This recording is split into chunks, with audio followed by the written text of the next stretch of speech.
Welcome to the reading of the book, The Power of the Spoken Word by Florence Scovel Shinn.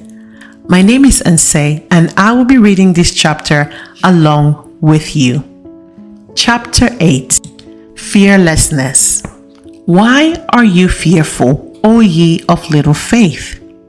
All through the Bible, man is told not to be afraid. Fear is man's only enemy. It is faith turned upside down. Jesus Christ said, "Why are you fearful, O ye of little faith?" If you can only believe, all things are possible.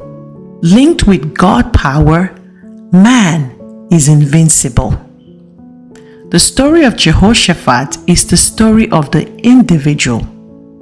So often he seems outnumbered by adverse appearances, but he hears the same voice of the infinite saying, "Be not afraid," or dismayed by reason of this great multitude, for the battle is not yours, but God's.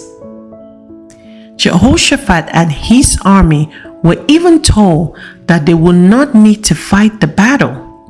Set yourselves, stand ye still, and see the salvation of the Lord, for the battle was God's, not theirs.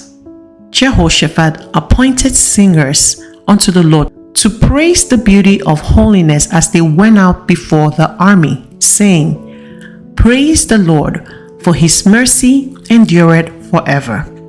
When they came toward the watchtower in the wilderness, they looked toward the multitude, and behold, they were dead. The enemy had destroyed itself. There was nothing to fight.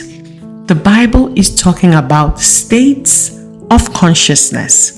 Your enemies are your doubts and fears, your criticisms and resentments. Every negative thought is an enemy. You may be outnumbered by adverse appearances, but be not afraid or dismayed by reason of this great multitude, for the battle is not yours but God's.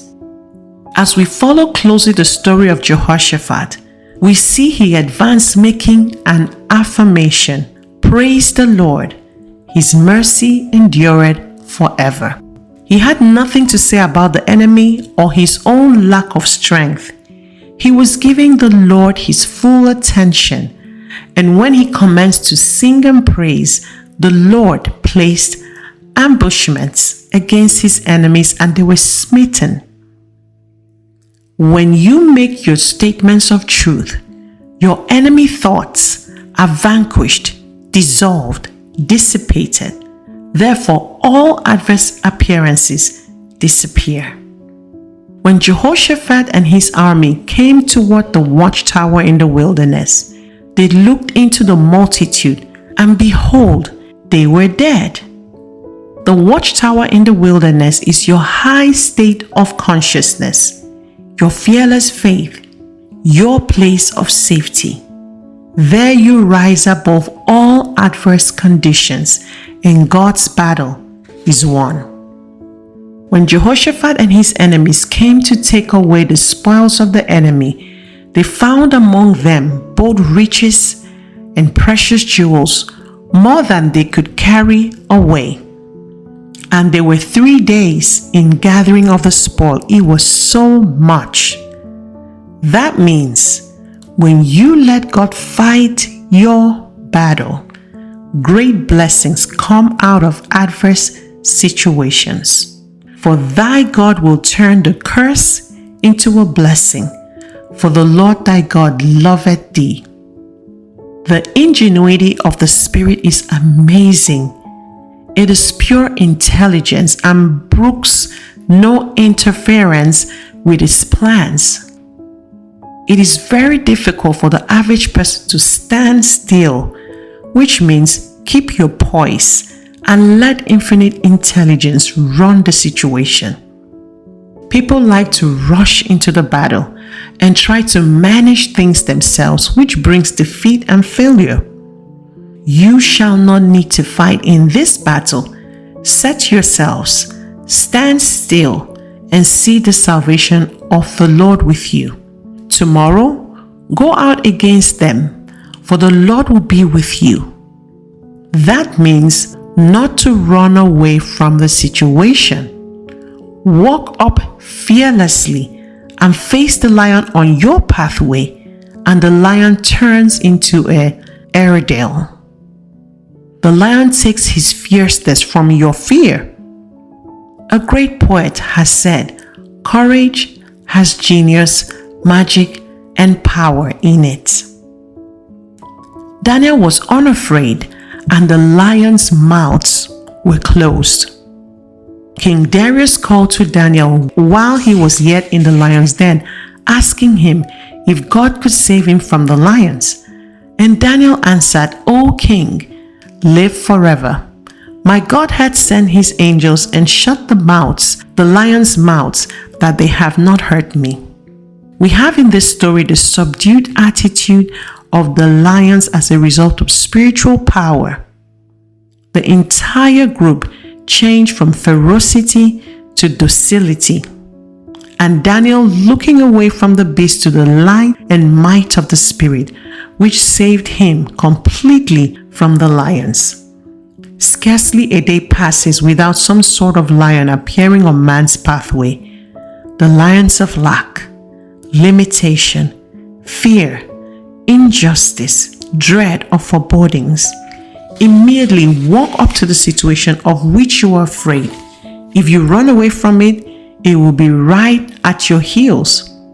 Many people lose the things they prize or love because they are continually fearing their loss.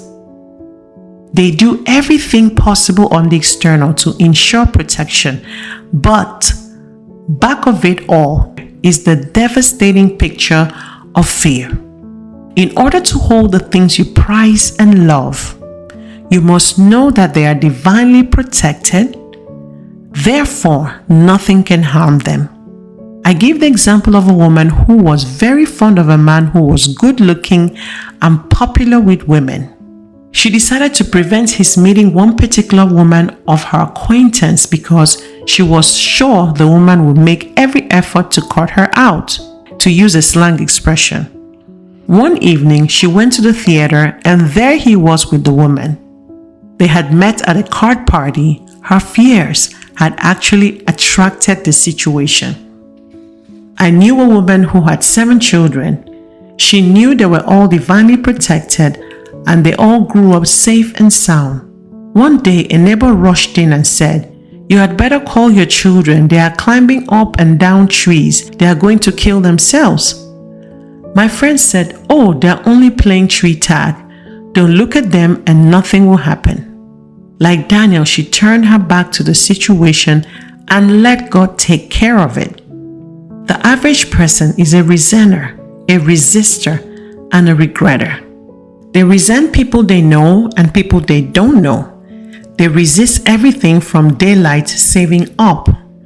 They regret what they did or what they didn't do. It is very wearing to be with these people. They exhaust all their friends. It is because they are not living in the wonderful now and are losing all the tricks in the game of life. It is heaven to be unafraid and to live fully in the now.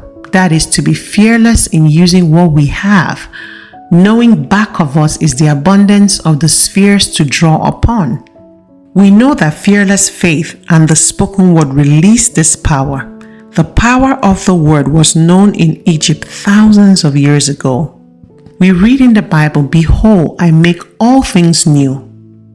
By our words of truth, we can make new our bodies, minds, and affairs. When all fear is obliterated, we live magic lives. Like Jehoshaphat, we go forward fearlessly singing, "Praise the Lord, His mercy endures forever." In our watchtower of high consciousness, we stand still and see the salvation of the Lord. Christianity is founded on faith. Faith gives one a sublime assurance of one's good. One may be surrounded by adverse situations, but this sublime assurance impresses the subconscious mind and a way opens for the manifestation of health, wealth, and happiness.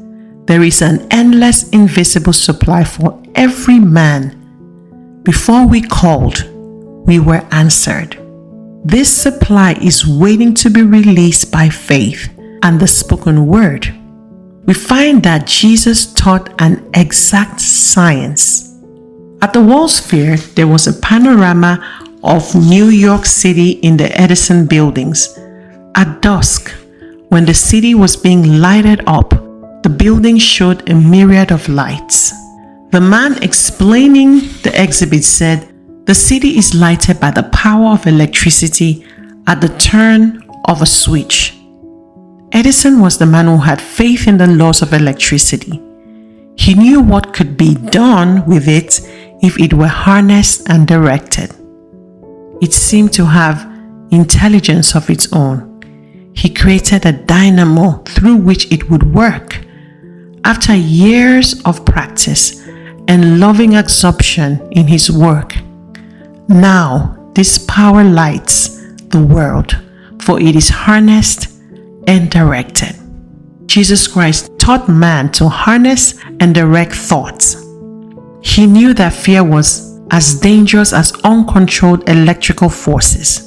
Words and thoughts must be handled with wisdom and understanding.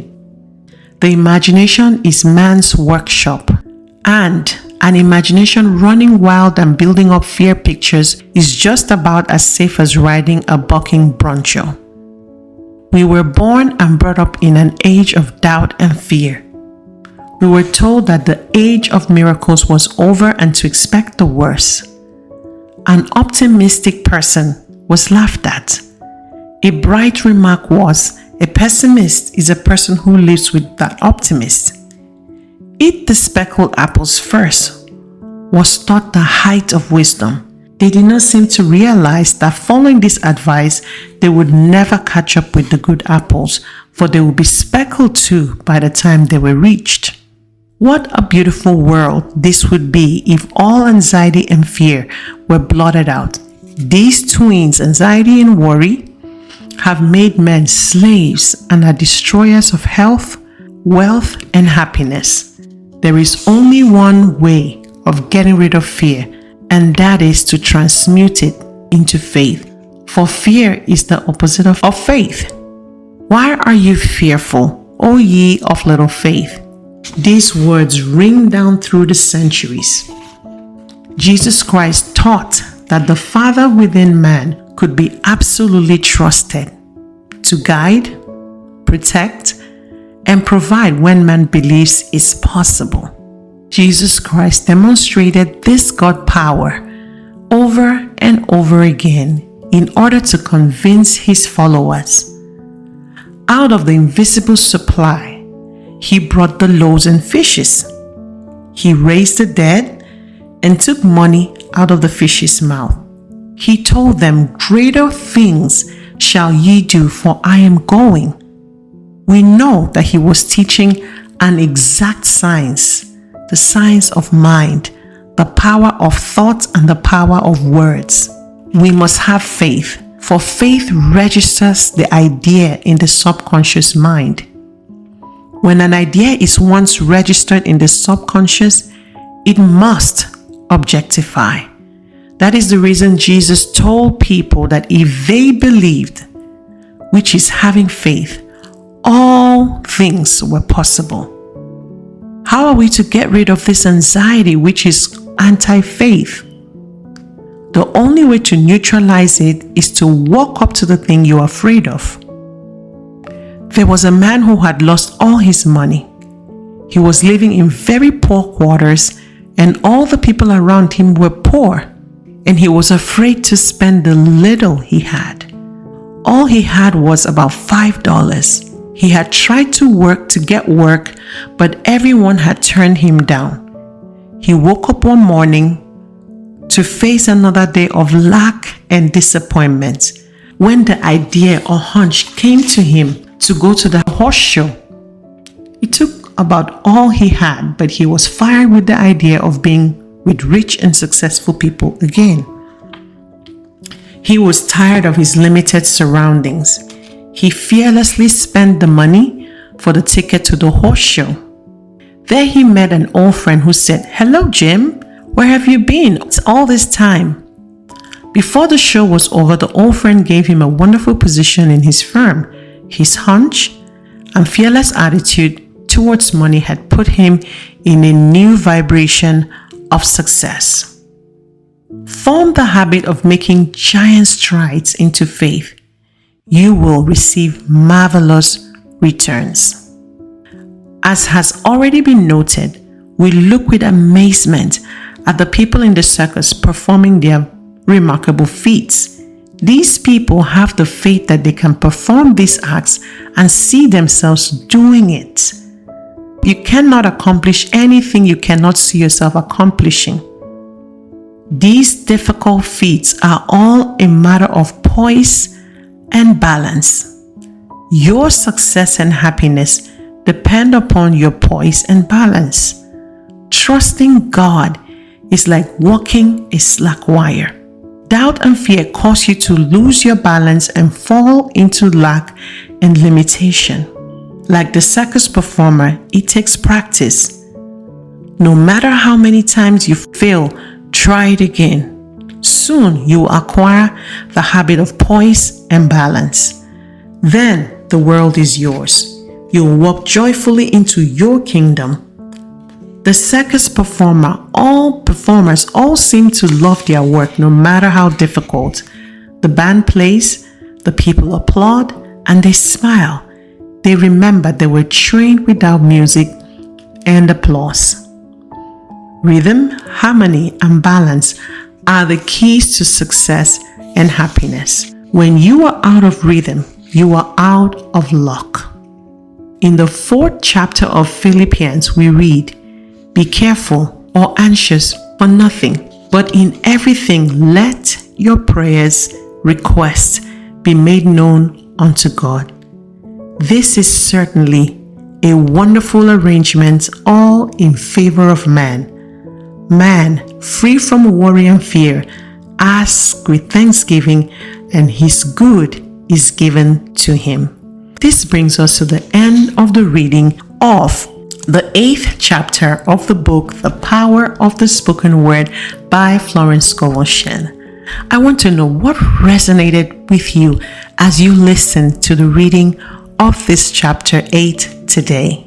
Go ahead and leave me a comment in the comment section. And if you have a question, leave it below and I will be happy to respond to those questions for you.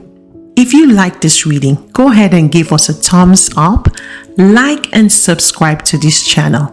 And don't forget to share this content by telling a friend to tell another friend that would tell another friend of the reading of the power of the spoken word. I look forward to seeing you in the next chapter. Till we see again, it's goodbye and God bless.